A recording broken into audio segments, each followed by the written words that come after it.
Hello, everyone. This is Lindsay Lumpkin. I'm going to go ahead and talk about our final project. Today, it's based on the Odessa Pathways or Pathway to Teaching. It's a district alternative certification program in Ector County Independent School District that serves as a huge need based on the history of just the school district in general and the reality of what that history has provided the school district and what we're actually currently living in today. So as I move on, there we go. Summary of reformed situation. Basically going through the description, the history, the impact, and the context and environment pieces that Dr. Wiseman asked us to cover. In the reform description, basically this is the first year that we have partnered with the the new teacher program, TNTP. It was a grant created for the district to create an alternative certification program in-house. It aims to achieve retention rates. It's a district-wide alternative certification program.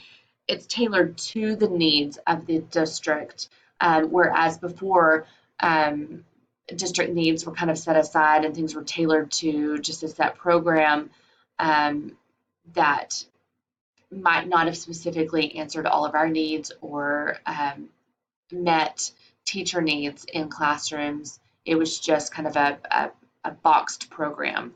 It also allows autonomy for training, curricula, and implementation of the program.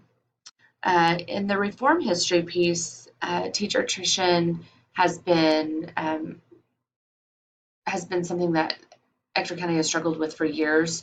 Ill-prepared teachers entering the profession is a huge issue, and that obviously stems from different university programs and college programs that aren't preparing teachers to enter the field appropriately. Student achievement is negatively impacted. Of course, as always, if you are ill-prepared for something, you can't impact effectively. Research indicates that teacher preparatory programs are not preparing teachers, and it's causing a broader class issue with differentiation, technology, and the lack of tightly focused lessons. So teachers don't know how to differentiate. They don't know how to use technology, and technology is ever changing. So the fact that they come in without those tools is a little disconcerting. Is it learnable? Absolutely. It's just difficult once you're in the throes of the classroom to really figure out how to make a more, tightly focused lesson, how to integrate that technology effectively, and how to differentiate well for all needs and all students. Significant increase in attrition rates due to the historical nature of the economy in the oil field and just different things. But it has a lot of other pieces, but the attrition rates have grown substantially. Professional development, student teaching, coaching, mentoring, classroom management, instructional techniques are all things that we've done, but it just hasn't been something that's been done within a tightly coupled system, causing issues far beyond even the scope of the district. They didn't even realize how far they had gotten off kilter, basically because they hadn't been putting these pieces in to place. It was almost like they knew that they were supposed to do it, but it just wasn't a priority at the time. And so some pieces got taken care of and other pieces got swept away for a little bit. So it all has to kind of come together. And, oftentimes you have a reform and it's going to have several different iterations. And the district just didn't do that well. The reform impact is fear of retaining quality teachers. And it's a true fear. It's probably not anything that ECISD is, facing that other school districts aren't facing. It's not unique to us.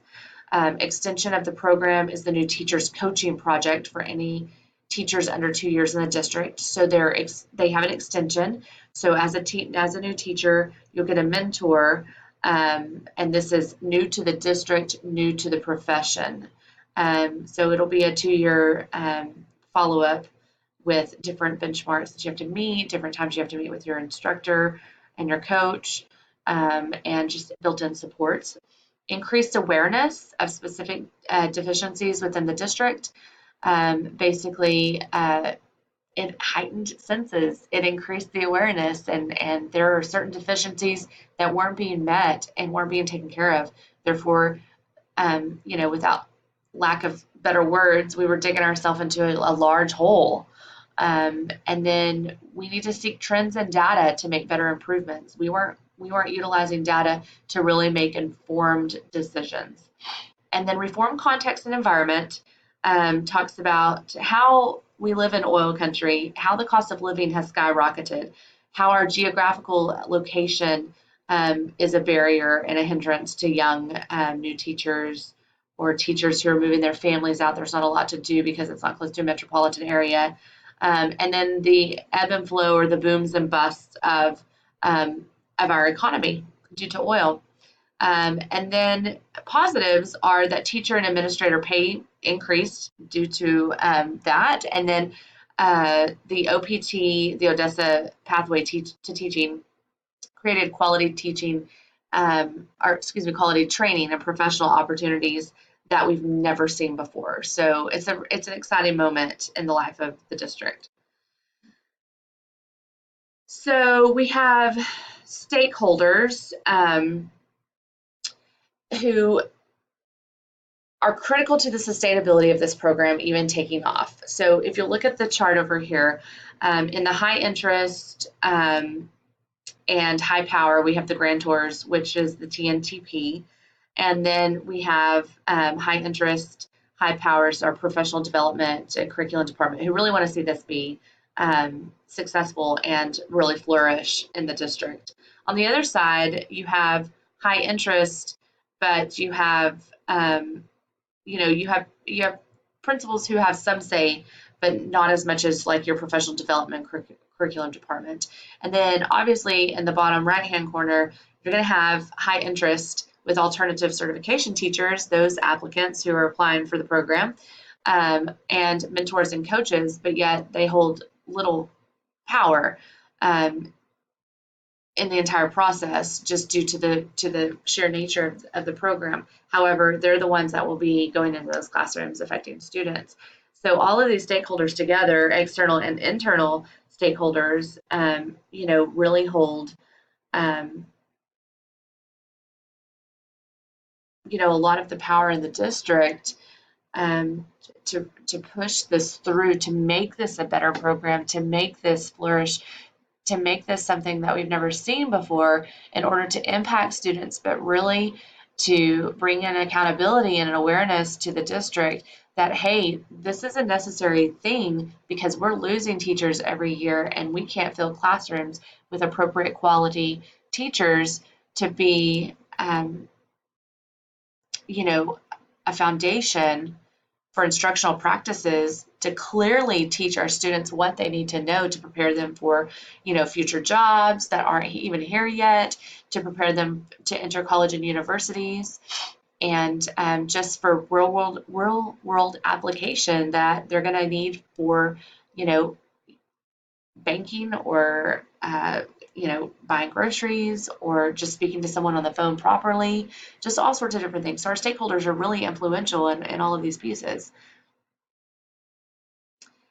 We have primary and secondary problems. Obviously, primary problems are ESSA and T-tests. With ESSA, states had the autonomy to pick and choose different pieces of evaluation systems. It left new and alt certification teachers unable to receive all of the great collaborative benefits and quote-unquote coaching pieces involved with quality feedback from T-tests. T-tests, in its overall sense of the word, it's a really great way for teachers and principals and evaluators to get together and talk and collaborate and understand where that teacher's coming from and how they can help them set goals and what they can do to support them. So that's a piece that was that was kind of taken out, and some districts pick and choose which pieces they want to utilize, and it should be more of a set format. TNTP holds the money strings. They hold the purse strings. They've got stake in the process and in the implementation piece. It places ECISD in what I would call a precarious situation that could be short-lived if not handled correctly. The secondary problems are that there's not enough manpower. Um, sorry, there's not enough manpower, and it's needed for this program and for sustainability in the future. We have one person that works in the PD department as the director of PD, and she's it for the entire district. And so if she were to leave, I don't know if this process would be sustainable. So there has to be more people to be able to train, to be able to raise this program and keep this program and sustain this program. 40 to 50% of all teachers are likely to leave within the first 5 years of teaching. So we have to really baby this program and support these teachers as they come in so that we don't have 40 or 50% leave within the first 5 years. Because these secondary issues are causing classroom demands and exhaustion. Teacher burnout rates are high, so we need to figure out how to better support teachers. Action solutions. So ECISD established a need for an alternative certification program that was tightly coupled.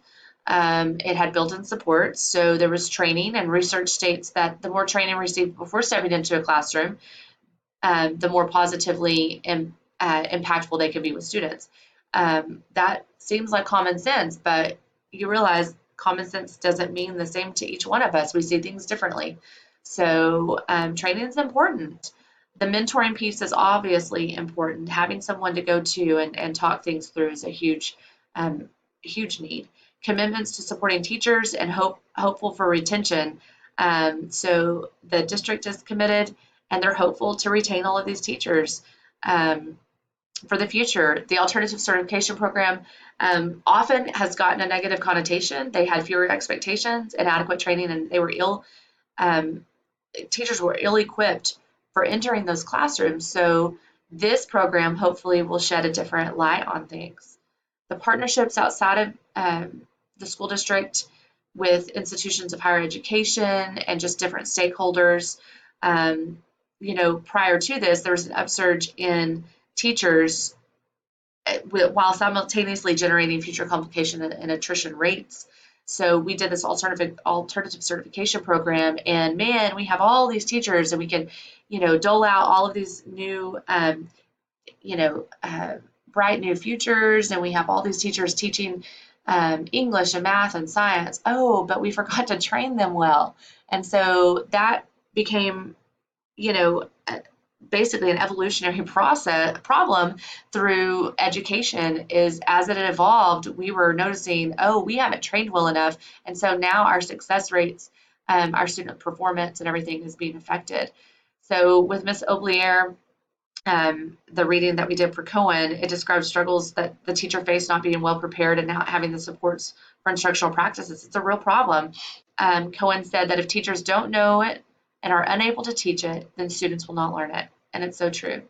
Carol Dweck talks about growth mindset, working inside tightly coupled systems, which the grant offers a solution to those empty classrooms. It's an investment.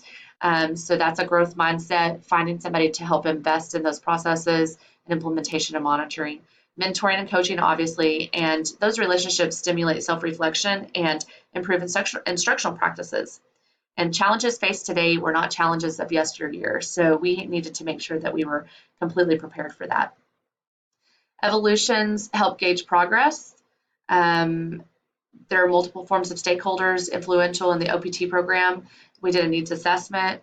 We are adding value to the classroom by co-designing a process with grantors to build a program within a district of complex needs. And ECISD desperately wants to rise above the status quo. All stakeholders have direct impact in the monitoring process, setting of goals and analyzing data. And the collaboration piece is the driving force for retention of teachers. We have support, trainings and PD, stability and coaching and mentoring, knowledge of curriculum and discipline, and evoking and choosing education as a career.